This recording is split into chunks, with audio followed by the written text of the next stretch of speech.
Hello, everybody. Welcome to the Mansfield Buzz. You have your host, Hurdy and Jordan, and we got our special guest, John Kiefer, who is going to talk to us about running for Tarrant County Precinct 7 today for the constable position. And we're going to be interviewing him in a few minutes. But before we do so, let me take you right back up and say if you're watching live, fantastic. We'd love to have you on YouTube. You can even comment. If you have any questions, we'll save them to the end and we'll make sure we post them up on the screen for John to see so he can answer them. But in the meantime, we ask you to go over to youtube.com at Mansfield TX Buzz. Make sure you subscribe, click that little notification bell, and also hit that like button right under our video right now because it helps in the algorithm. And Jordan, welcome and say, Hello. oh, yeah, here we go. That's the only thing he's going to say today. Okay, great. Hey, by the way, we like to cover local businesses in the Mansfield area and surrounding area. And I will tell you, we've had a lot of successful shows. This is like show number 10 or 11. Just so you know, we're booked, Jordan, all the way through July, all the way through August. So we're looking for businesses in September right now, and we will tell you we've had a lot of compliments and a lot of people have told us how much they enjoy it. It's laid back. It's just cool, fun production for us to interview local businesses. So with that said, our special guest today is a friend, John Kiefer. He's running for constable for Tarrant County Precinct 7. And our crack staff of producers has come up with some wonderful questions for John today. And so, Jordan, I'm going to let you jump in. And Jordan, probably in between a few of the questions, I'll probably put up his website where people can donate and see that during the show. But I'll let you run the questions and ask. And if you need my help with anything, just let me know. Okay. Perfect. All right, let's get started. Welcome to the show, John. Thank you. I appreciate it. Let's give you the limelight and then just start with some questions and chatting, dude. Because I mean, I've met you before. We've chatted before, so I know the answer to some of these questions. But I think people are gonna love it. I had a lot of fun hearing about your background. So, obviously, you have a extensive background in law enforcement, and I'd love it if you could just walk us through that and just tell us sort of like how you got started into it, particularly like going into law enforcement is a big decision. So what motivated you to get into that area of service, and then just sort of like your experience throughout it? Because I'm sure there's 1,000 stories that can come up to mind, but take us a little bit through your journey, right? Like what got you in it? Sure. Jordan, I felt like it's been a calling my entire life. Since I was a very young age, I always wanted to be involved in law enforcement or some type of capacity of law enforcement because I felt like I was called to serve people, to be a servant. I've had a tremendous career. I've been in law enforcement for 33 years, serving the citizens of Tarrant County. I started my career back in 1991, Tarrant County Sheriff's Office, working in the jail. I worked there for 4 years. Wow. During that time working in the jail, I went through the academy, became a peace officer, and was later promoted to deputy sheriff. As a deputy sheriff, I got to work in the courts, serving as a bailiff and doing court security. I worked in patrol. Worked in patrol for 3 years, and then was selected to be a canine officer assigned to narcotics. My title was a canine narcotic investigator. Wow. And during that time, I was also a member of the Tarrant County SWAT team. Was a member on there for 12 years. The part of my duties as a canine officer, we conducted high-risk traffic stops. I worked informants, did a lot of hotel motel interdiction throughout the county. I participated and wrote several search warrants. And one of the things I was tasked with was being a member of the Tarrant County SWAT team. And also on the narcotic unit, was tasked with planning and overseeing special operations and high-risk warrants, stuff like that. So it was a great ride, and I gained a lot of experience in doing that. After my dog retired, I went back to patrol, And working as a patrolman, I decided it was probably time for me to promote through the ranks. And I was blessed and was able to promote to sergeant.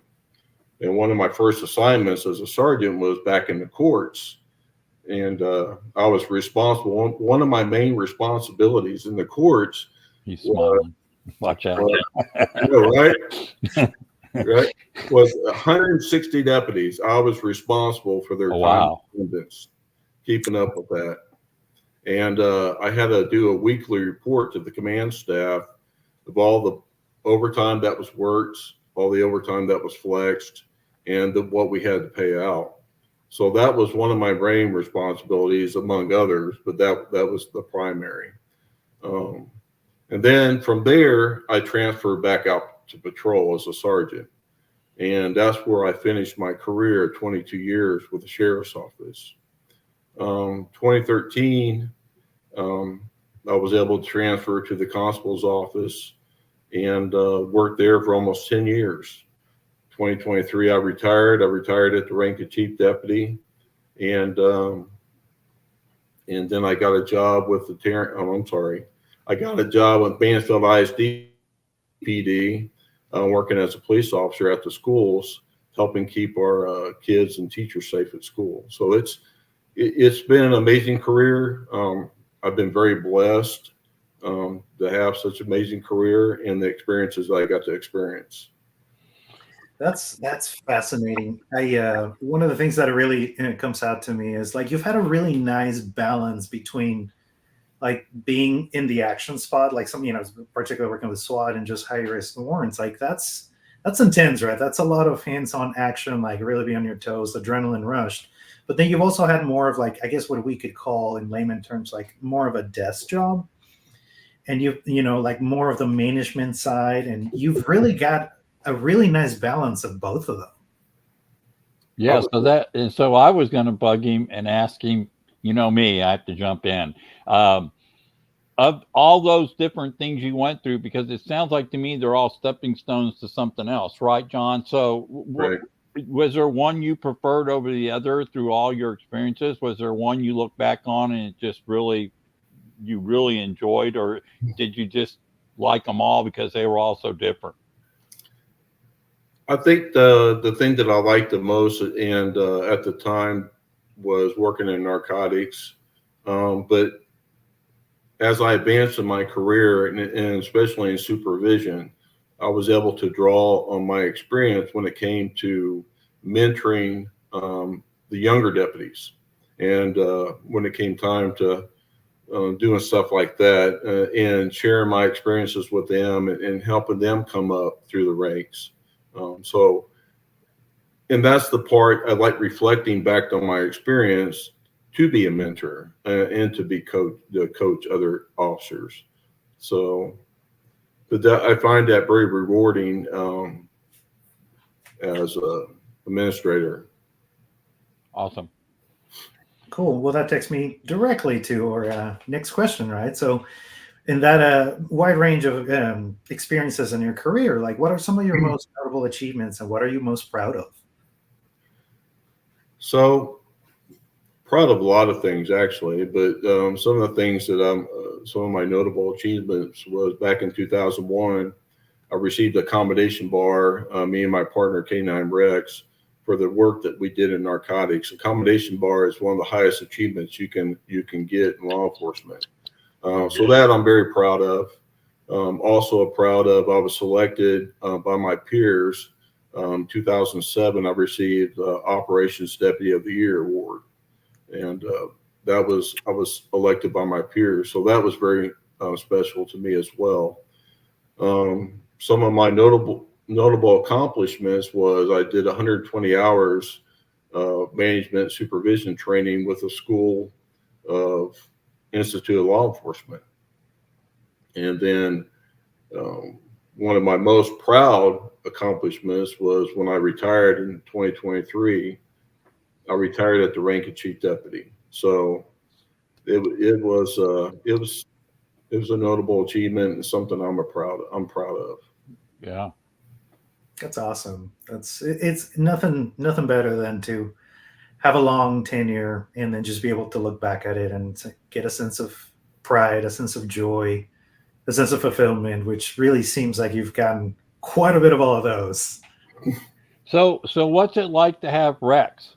What was it like having your canine buddy? I mean, it seems like there's probably constant compatibility, right? Training There goes is. on. There is. Yeah. Okay. And so you said he retired? He retired, and when a service animal retires, we're allowed to keep him and actually turn him into our pet. And we had him after he retired for approximately 3 years before, he started experiencing liver problems, kidney problems. Well, hey, thanks for Rex, man. Yeah. So I just had, I'm a dog lover. So we have an Aussie sitting there. I know you got one. I just was curious about, y'all spend a lot of time together in a canine unit. I think that's really cool. So, all right. Mm-hmm. Congratulations on your. But one of the things I can tell you he was most notable for is, so whenever I would key up to do a traffic stop and hit my lights, he knew it was about time to go to work. So I bet.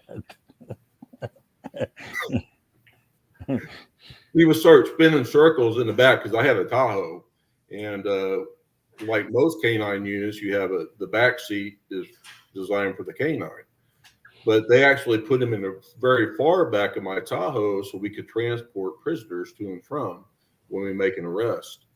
So he would be in the back of the Tahoe just spinning circles and barking and going crazy. And every time I go to key up on the radio, that's all the dispatchers were heard was him barking in the background. Or probably me yelling at him to be quiet. So, love it. Love it. So, I totally get the visual. That is so funny. It's just like running around. It's like number two. I can see it. I can see it right now. They get so excited, that's what the whole thing is driven for work. So that he was excited.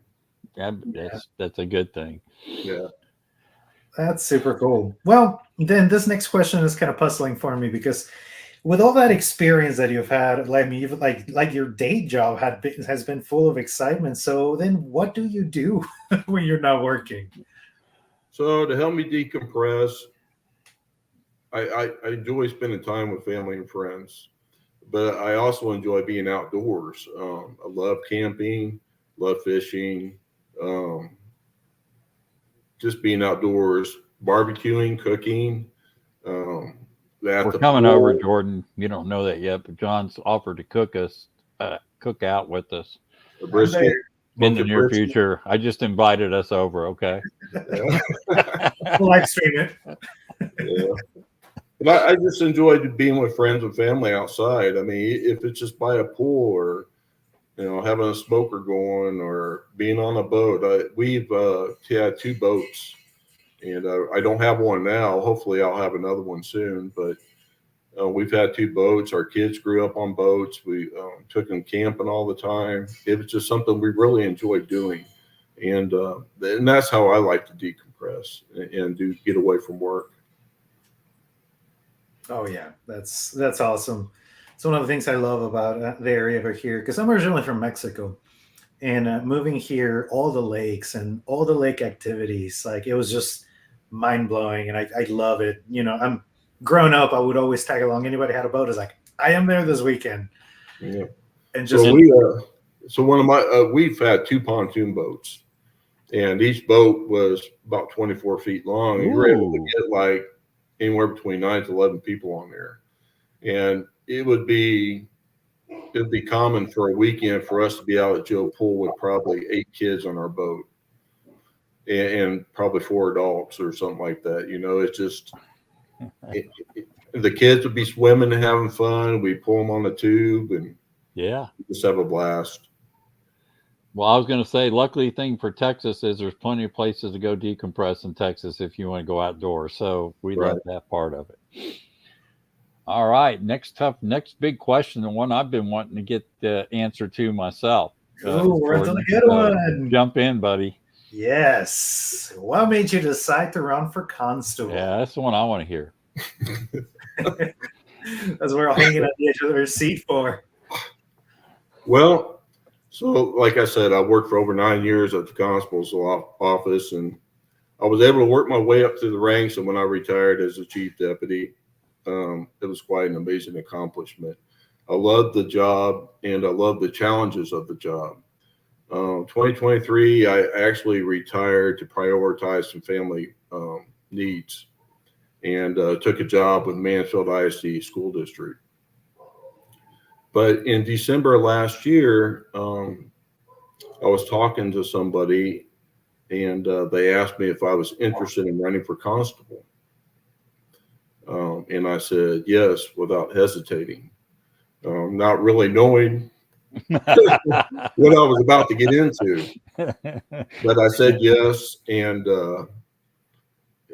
the thought of being able to end my career on a high note and to be able to go back and do a job that I truly love, it's pretty exciting. But I wouldn't trade anything in the world for the experiences that I'm getting right now. It's probably mentally is probably the hardest thing that I've ever done, because I'm not a person that's out in the forefront. I've always been a leader from behind the scenes. So when you have to be publicly speaking or be on a podcast, being on a or podcast or doing anything like this, or- it gets to be challenging, and it's challenges that I never done before in my career. So this is it's been exciting. It's been very difficult at times, but at the same time, I'm looking forward to seeing what November brings. But we'll just see. It's not in my hands; it's in God's hands. So Yeah, and I have to commend you with that too, because it's funny how, and it's I'm sort of a little bit of a confirmation bias for me, but you're going through a lot of things that I see a lot of business owners go through, particularly when they're going more into the social media space, right? Like they have to be a lot more client facing, what we call client facing, right? But it's like you have to be camera forward, you have to speak to people, you have to be like in interviews, and right. you have to speak to a camera, which people don't realize how weird it is to sit in a room by yourself and talk to nobody and act like somebody's there. Like these are really hard things. Right. There's that portion of it, and also not to mention just the politics side of things. Like it's complicated. There's certain steps you have to take. It's like acquiring an entirely new profession in all these like things that need to be done, and you just sort of like threw yourself at it, and you've been learning as you go, and it's been really cool to watch because you've gone at it with a sense of purpose, and I think that's really gotten you through like a lot of those learning curves. But even when I talked to you earlier, just like there's so many things that you're still figuring out, and I think that's awesome that you're at a space where you can allow yourself to be vulnerable and learn new things. Mm-hmm. Because you have that purpose, you're driven by that purpose that you're heading to.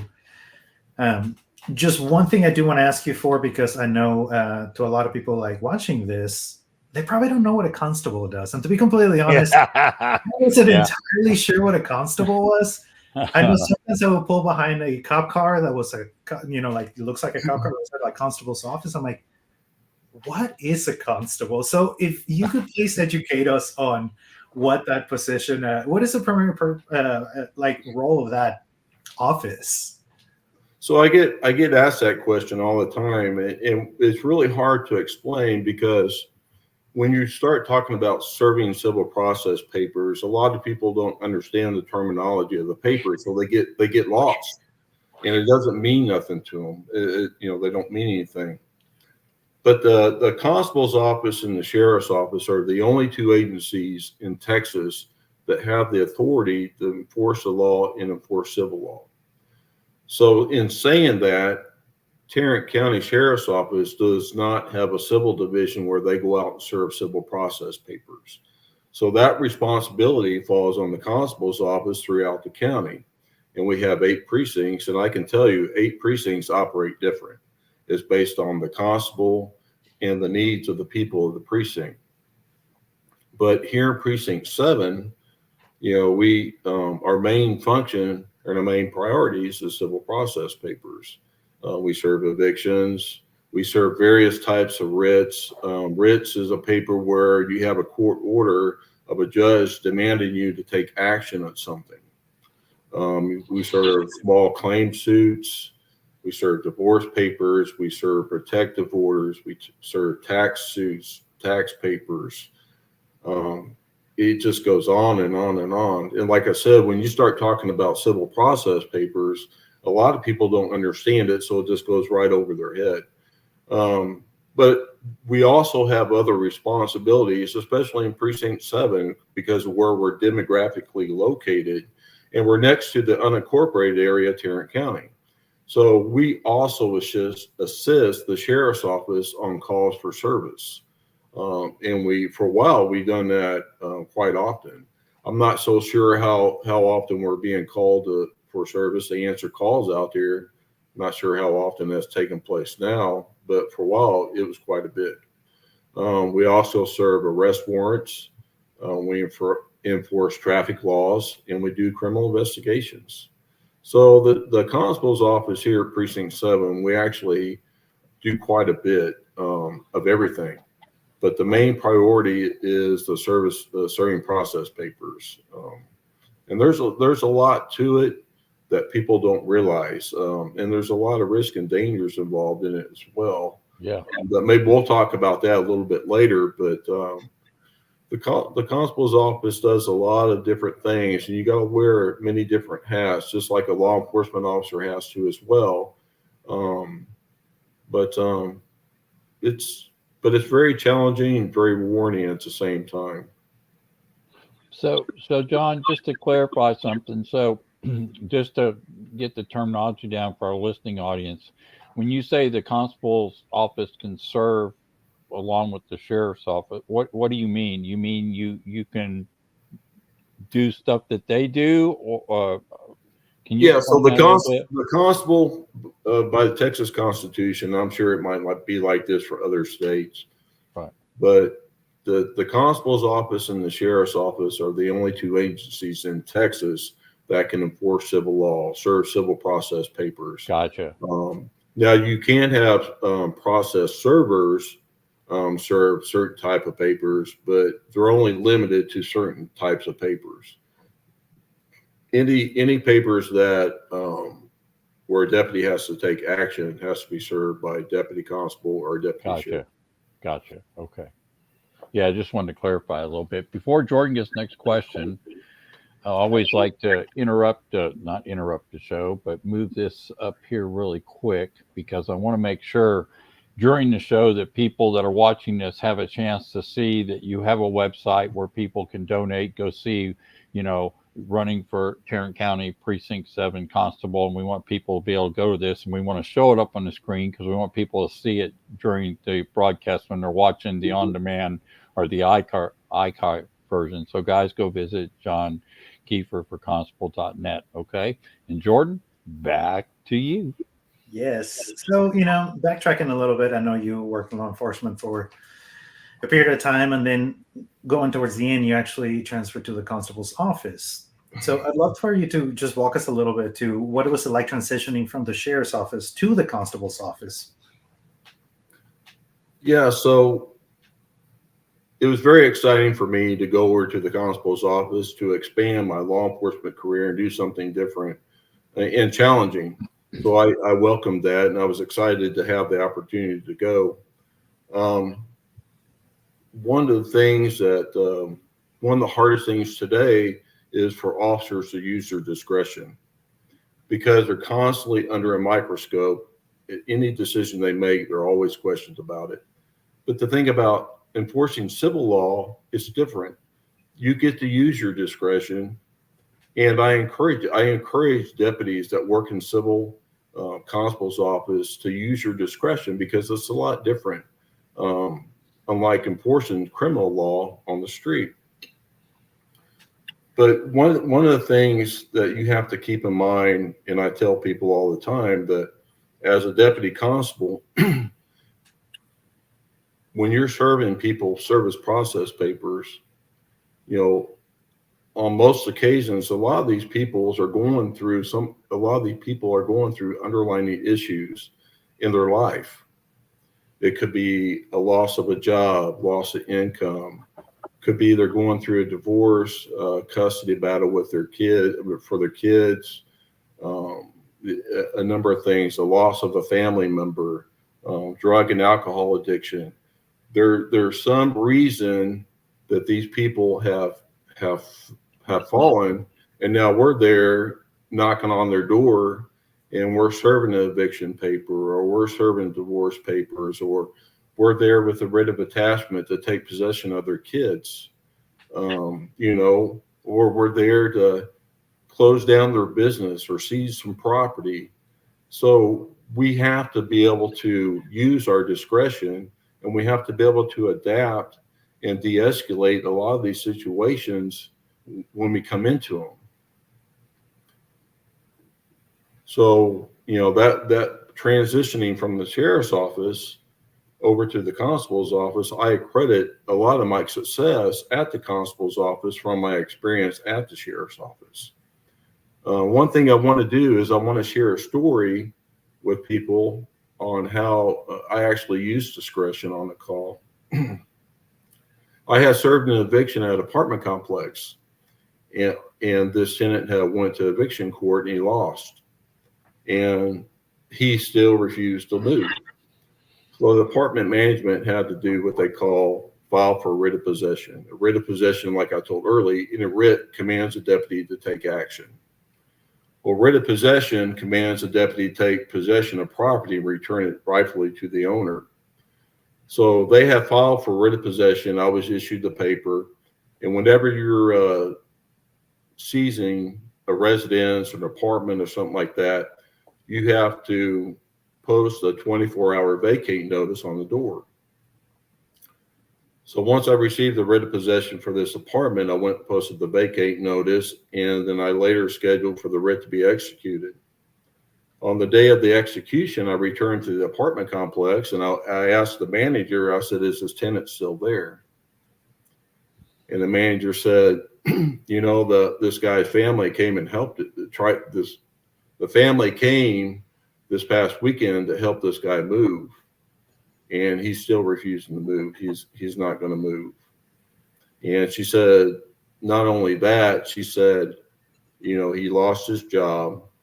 His wife has filed for divorce, and she won't let him see the kids. And I was like, and she felt bad for the guy, but we still had a job to do. We still had to take possession of the apartment. We couldn't just let him live there for free. But so I went and I knocked on the door with the management and staff.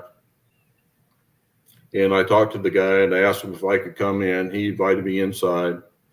And I explained why I was there. I said, "We're here with a writ of possession. We're here to take possession of the apartment." And I said, "But I'll tell you what, any personal property you want to get right now, if you want to call family members, we can delay the process, so you can get your personal property out of here, so you can contact family members, get them out here to help you. We just need to make sure that we get this done today." And he was very adamant with me that he wasn't going to go anywhere, that we weren't coming in and taking his stuff. And after trying to negotiate some more with him, I determined we weren't going to go anywhere with it, negotiating. So I went ahead and instructed the maintenance crew to start moving stuff out of his bedroom. And the apartment manager was actually standing behind me when they started doing this. And as they were carrying property out of the bedroom, he became very irate. And he actually charged the apartment manager, tried to go through me in charge after the property manager to attack her. But I was able to wrestle him to the ground, and with the help of maintenance man, we were able to get him handcuffed. And I escorted him out to my car, where I secured him in my car, called for backup. And once backup was there, things started settling down a little bit. Called his family. His family came out right away, brought a U-Haul truck, and within the course of 2 or 3 hours, they had all his property out of the apartment. During that time, he had de-escalated. and came to realization what was happening. And, I had to make a decision. That's where my discretion, that's where anybody's discretion comes in. You got to make a decision. Am I going to arrest this guy for interference with official duties of a peace officer? I could have. But why would I do that? It's going to compound the situation on him. Or I can release him to his family and hope that he gets the help that he needs to move on with his life. So I decided the latter. We released him to his family. We issued a criminal trespass warning not to return to the apartment complex. And everything went well. Never heard from him again. I would have liked to see if he was able to get his life back together. But everything went well. But that's where I tell people that work in the constable's office, you got to use discretion. Sometimes we got to slow operations down. It just take our time. But and we're able to do that serving civil process papers or enforcing civil law versus criminal law. So it's I really, the transition was great. Like I said, I credit my success to my experience at the sheriff's office. I think experience is valuable, so, but that's telling a story and being and transitioning from the sheriff's office to the constable's office. And I would say, John, great story. And I would also say, you just mentioned a key word, with your 33 years background in law enforcement, I think the key word there is experience. Experience matters in every business. Since doing my business 2008, Jordan doing his, we know that experience matters when it in all our businesses. So great point. Great story, by the way. Great story. Thank you. Thank you. Yeah, that really gets into perspective the human side of things that we often just forget about, right? It's the difference between criminal law is very black and white. Like you either break the law or you did it. Well, kind of. A little bit of gray. I'm kidding. But in civil, I mean, it's all gray, right? Right. There's so many external factors that can put somebody in a difficult situation, and it can weigh so much. So the fact that you could actually just take a step back, breathe, and realize, look, this guy's under a lot of pressure for a lot of different factors, and it's already a tough situation, but you were able to just not, as you mentioned, compound it, right? And who knows, maybe that was the little break he needed to really just change trajectory, right? Like you're just on a downfall, and suddenly you get a little bit of a breath, and then are able to turn around, and using your discretion to be able to see into that, and particularly being able to coach other officers to do that. I think, we all need help. We all will need help at some point, whether it's something as heavy as that or something, not as tragic, but we all will need help at some point. And having somebody there that is willing to hear you out, understand your position, and try to do the best of their ability to, just help you is it's a huge gift. And I love to hear that. That's a great story, because I can empathize, and I can see that you have a great sense of empathy, which is very welcome. I agree, but also on the other side of that is the part he didn't mention in that story was the perceived danger they sometimes walk into, depending on how many life strikes somebody's got against them and where they're at, right? So they're kind of vulnerable to that side of the equation too. So, get it. I get it. Yeah. Honorable. We deal with a lot of different array of emotions from people. I bet you do. Yeah. I bet you do. All right. Good story. Yes, definitely. So piggyback off of that, because I think that's a great, it's a great leeway to this. Being at the constable's office, you actually spent a few years there. So I love that you're going into this position, but you already have experience in the office. So why don't you just fill us in a little bit about, just contributions and accomplishments while you were at the Constable Office? Sure. So when I came to the Constable's Office back in 2013, they were still hand carrying criminal cases to the DA's office to be reviewed and accepted, which is very time consuming to drive all the way downtown, meet with the district attorney, and then have them review your case and decide whether or not they're going to accept it, which was something that was almost obsolete nowadays. So I was very instrumental in working with other people in the office and getting what they call TechShare. TechShare is a software that the county uses to file your cases online. So that was one of the things I contributed in implementing, because with the criminal cases that I was filing, I didn't want to have to go downtown every time I had a criminal case, So that was very instrumental.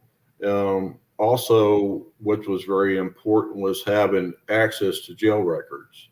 When you're conducting a criminal investigation, that's very crucial to have that information.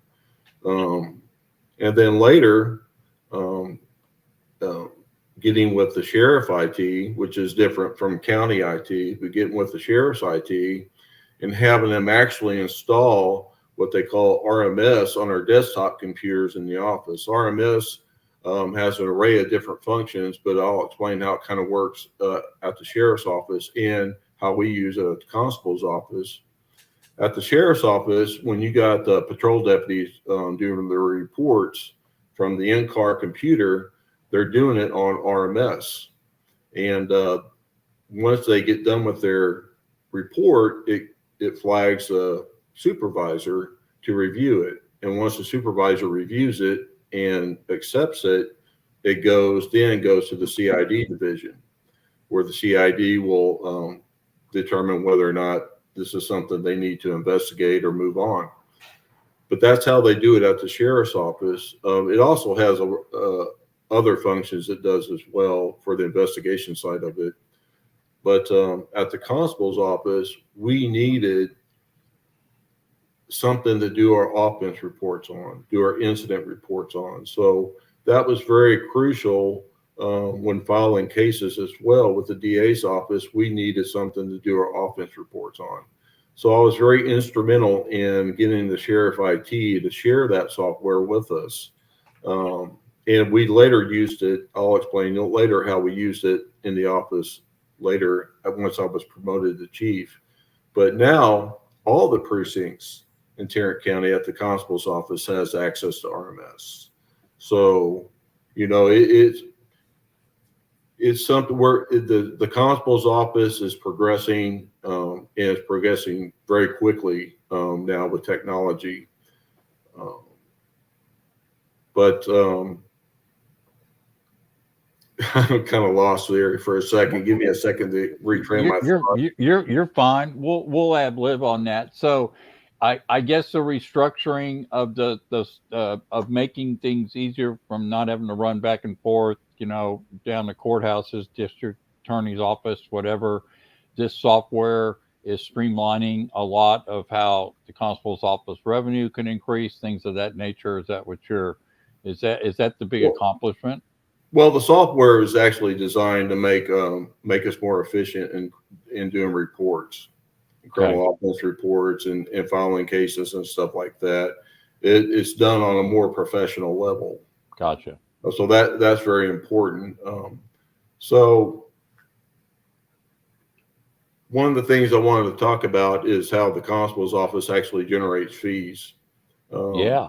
A lot of people don't realize this, but the constable's office actually generates fees from the fees of serving civil process papers, and those fees can add up to thousands of dollars, and it relieves the burden off the taxpayers when it comes to funding the budget. One of my accomplishments as a chief was the previous chief in the last 3 to 4 years before I became the chief. He failed to redistrict or restructure all the districts.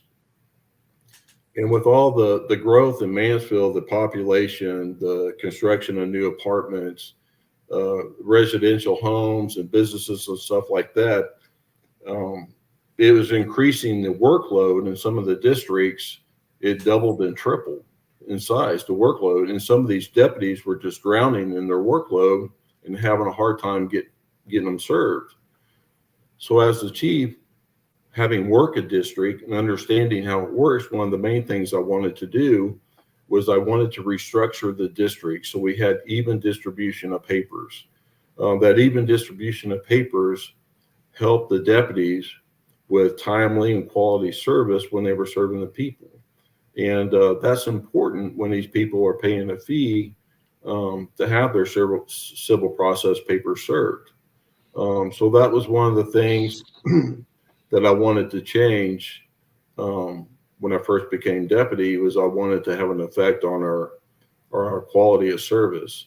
The second thing was I made changes with our monthly budget reports, doing our monthly budget reports to the budget and reporting our numbers on how we got our papers, how many traffic stops we made, how many arrests we made, just documenting all of our activity, and submitted those monthly reports to the budget office. And another thing I was able to accomplish was going back to RMS. It allows you to track and log your evidence and your property and evidence into the office. And that was something that we had never implemented, but we had the ability to. And being a new chief, I assigned a deputy to oversee the property and evidence room. And part of our training, we went to the sheriff's office and we learned how they did it. And we copied their model. And I brought that back to the Constable's Office using updated software through RMS to track and log our property and evidence, which I'm not sure what the other offices are doing, the precincts are doing, but that's how we did it. And we used the sheriff's office as a model. But one of my proudest accomplishments as a chief was our tasers. Our tasers were obsolete. Our body cameras. You know, for a while we were the only constable's office that had body cameras, and for the most part, tasers. And we purchased those through asset forfeiture funds. But our tasers were getting obsolete, and our body cams were wearing down. They needed repair. And I didn't have the money in our asset forfeiture fund for both. I couldn't do both. So I reached out to a friend and a fellow chief at another precinct, and I got to talking to him about it. I said, do you think if we were able to get with the other precincts and we collaboratively went to the budget office, that we could maybe get some of this equipment purchased through budget, which has never been done before? Like I said, in the past, we had to buy this equipment through our asset forfeiture money. So he reached out to all the other chiefs out in the county, in the precinct, and we started getting together, and we had meetings, and we actually had meetings with the budget office. And together, collaboratively, we collaborated together, and we all went to the budget, and budget approved us to have this equipment through our budget, which is the first time in Tarrant County, like I said, in Tarrant County history, that the budget approved our equipment and paid for it. And so I'm pretty proud to say that all the deputies in Tarrant County Precinct 7 all have brand new tasers and body cams, which is a very important job. You know, especially I just got done talking to you about all the emotions that go through with serving civil process papers or enforcing criminal law, and how important it is to be able to de-escalate stuff. But it's also important to be able to protect yourself. Right. And, you know, having that body camera on is a huge deterrent, and also helps protect you from civil liability. And having that taser is also, just to have it alone is, you know, helps de-escalate violence. So I'm very proud that I was able to get that accomplished for our office, but all the other precincts as well were able to get it accomplished for themselves. So that was one of the big things that I got done before I left and retired. So that's something I'm pretty proud of. That's awesome. I find it so interesting that the constable offices operate a lot like a business, a lot more than, not knowing about it, you would think. It really, there is a level of strategy, planning, collaboration, communication. Like it's very much like a business, and we're really interesting. I never thought about this, but the better you do a job in there, the lighter the load is on taxpayers. So there is a very tangible benefit for everybody in that. Yeah. So when I heard the word fee, I was thinking revenue. So I was going to follow up with that one too. That was good observation, Jordan. Are you telling me that the constable's office can generate revenue? It does. It generates a lot of revenue. Okay. All right. I want to make sure I heard that right. Okay. Right. Yeah, it generates a lot of revenue, and it helps relieve the burden off the taxpayers when it comes time to funding the budget. Perfect. Awesome. Well, Jordan, here's where we get But I into want to break in real quick and say Yeah. something about that. Okay, we'll let you go That's ahead. why quality and timely service is important, because the people pay for a service. There you go. I Yeah. like it. And so the next question, Jordan, is where we get into finding out what is it he's going to do. Yes, because in your ad, you mentioned you will bring genuine leadership and experience back to Precinct 7. And I think through this conversation, it's been apparent that you do have a lot of experience in the law enforcement and lots of different branches, which I love. In your story just now, you connected operations from the sheriff's office and ported it over to the constable office, which is a great achievement and also a great injection of knowledge that wouldn't necessarily be there had you not had that previous experience. And I think all that really impacts on your leadership and your leadership approach. So I'd love for you to have the platform and really tell us, like, expand a little bit on what do you mean by that. So in my ad campaign, I mentioned I will bring genuine service to the office. So the whole basis of my campaign is my experience versus my opponent. And I want people to understand that when I say I will bring genuine leadership to the office, I'm not attacking my opponent. I'm just simply presenting facts. In the 9+ years that I was at the Constable's Office, like I said, I worked my way up through the ranks, and I retired as the chief deputy. And I know that office through and through. I know it very well. I know the area very well, and I know the people that actually live in Precinct 7 well. And I have 33 years of actual working experience with enforcing criminal and civil law, to include management supervision. So I guess my question would be, how could you be a genuine leader without having actual working experience in your profession? That's one thing that Great question. Yeah. So, because a leader depends on their experience to give us direction. They have vision, and they're able to mentor and coach their employees, and make crucial decisions and be able to problem solve. But you can't do that if you don't have the actual working experience and knowledge of your profession. So, John, can I interrupt that for a sec? So, let's do a little bit deeper dive on that.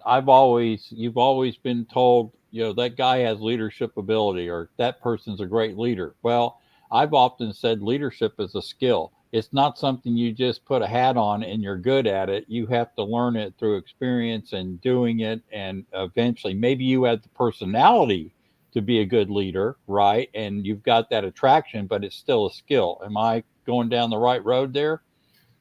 I believe so. I believe Okay. so. And how you can tell, I think, that you're successful as being a leader is the success of people around you.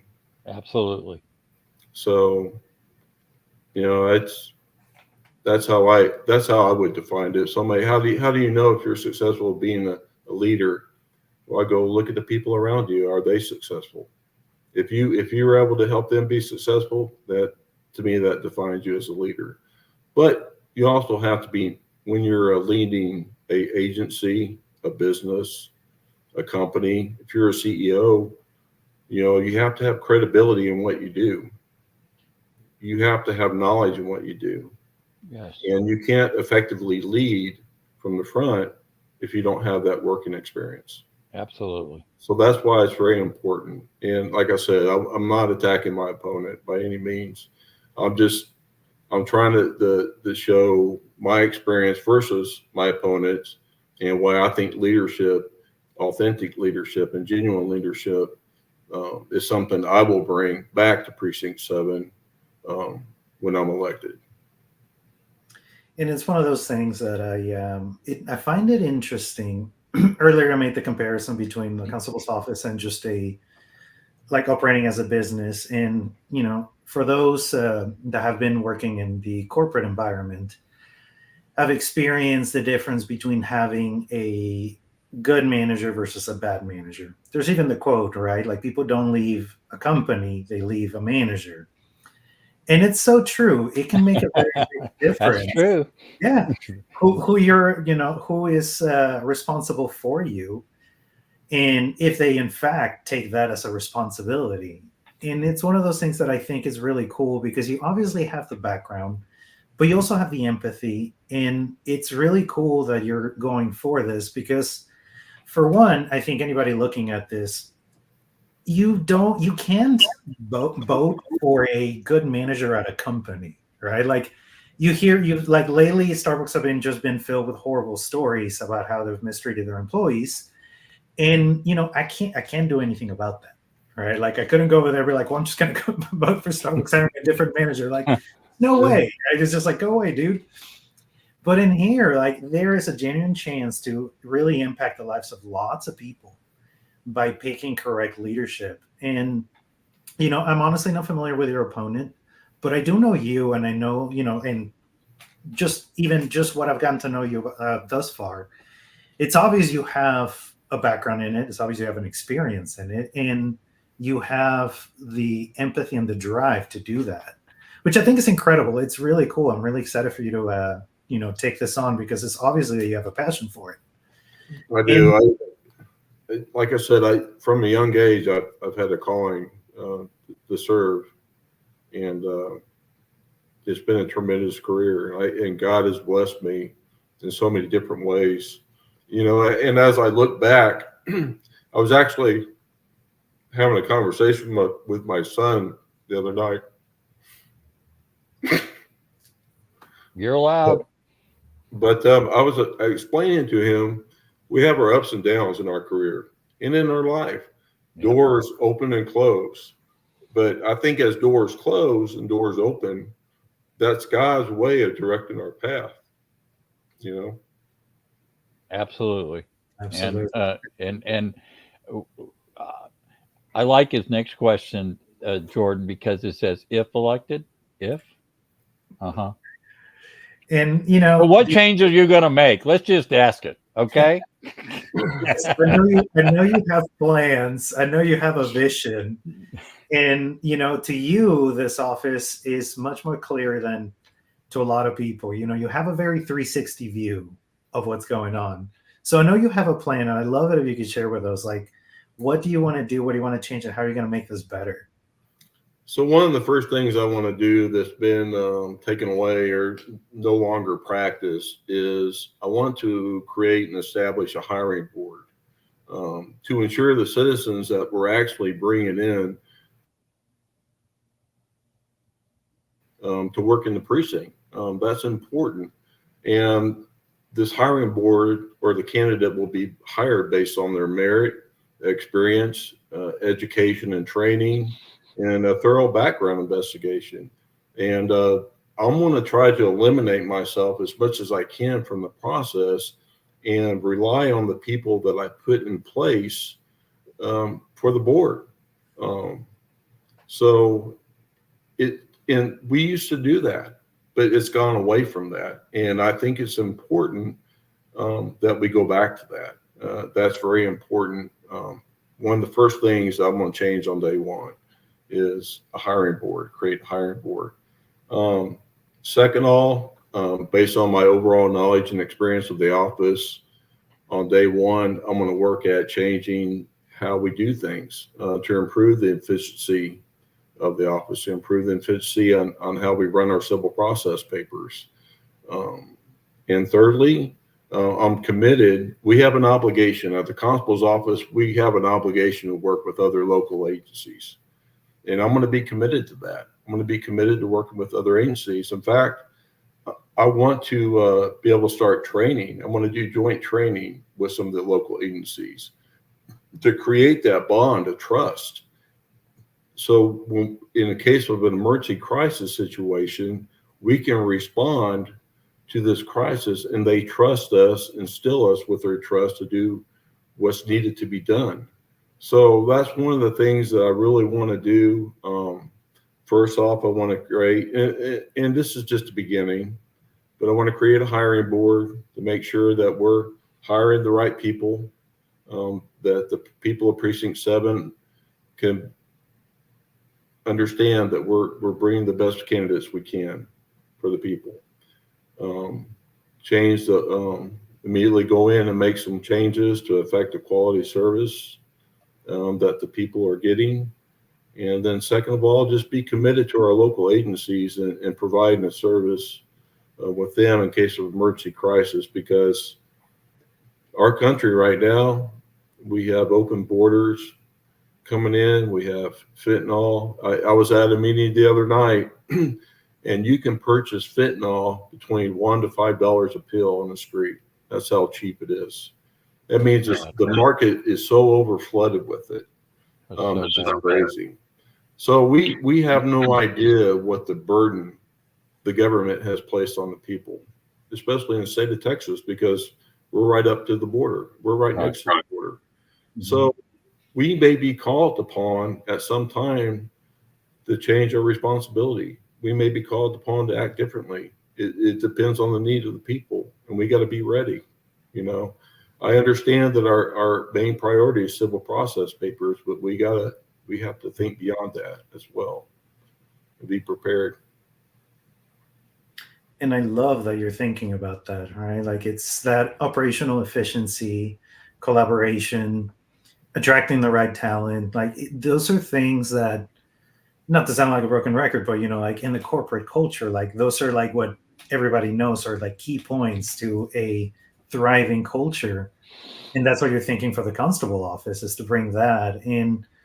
You know, from a civilian point of view, like I love the fact that you're building such a strong organization that we can feel safe and, you know, have a huge supporter, you know, protector and server at our side, which is really cool.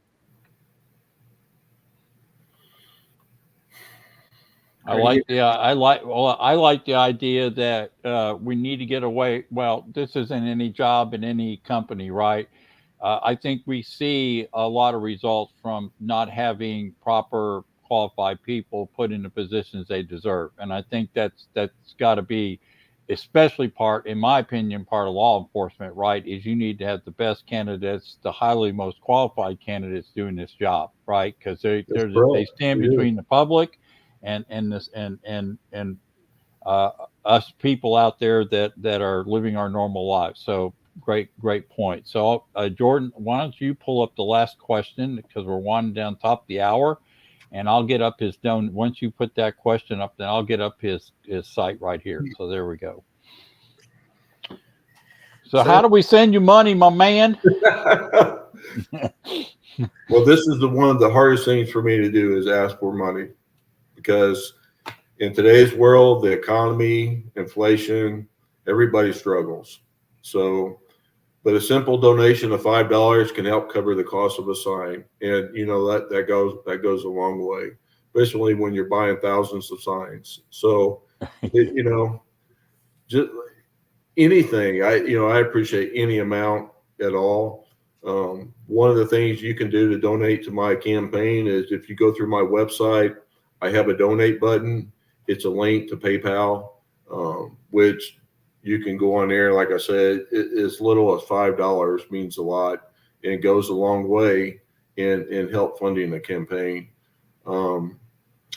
We talked about QR codes at the Mansfield networking meeting the other day, and I was going to get with you, Herdy. And so I do have a QR code that goes directly to my PayPal. Perfect. If you're able, yeah, if you're able to post it on the YouTube channel or whatever it is that you can do, it actually will make it easier to donate. You don't have to go through my website. But I encourage people to go through my website because it just tracks my career. A lot of the things we talked about today, I reiterate in my website. I got pictures on there going through my career too. When I was younger, believe it or not, I had a lot more hair, and I didn't have a beard either. So, but hey, John. but yeah, if people want to donate, it's truly appreciated. And I said, as little as $5 will cover a cost of a sign, yard sign. Okay. So that's how we can do that. And for those watching this interview, I recommend you go to the website because you'll hear about you'll get to run on his career, but I guarantee you there's a picture of Rex in there. There is. If you want to see a picture of Rex, go to his website. You'll get to see what he looked like. Yeah, that's right.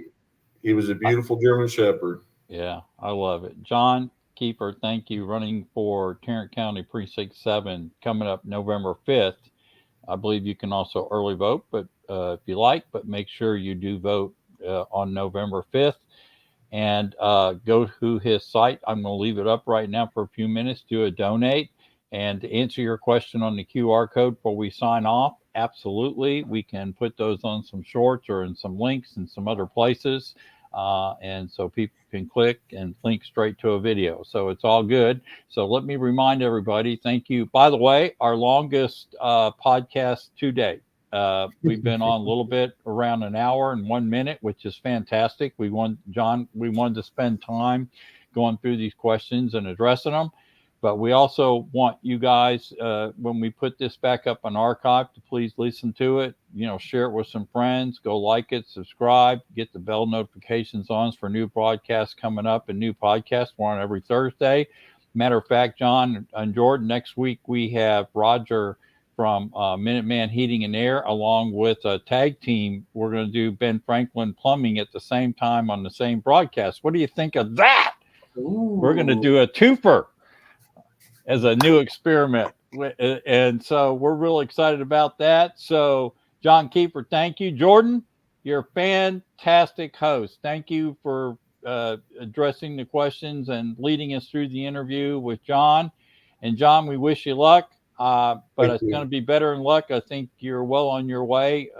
We hope to see you, and by the way, he's got a cool sign. He's got the coolest signs out there. So we're signing off. We want to thank everybody for watching us on Mansfield Buzz. Come back and grab the On Demand on YouTube and be looking for some shorts to appear shortly in a neighborhood in Mansfield near you. Y'all have a good day. Bye-bye. Bye. Bye, y'all.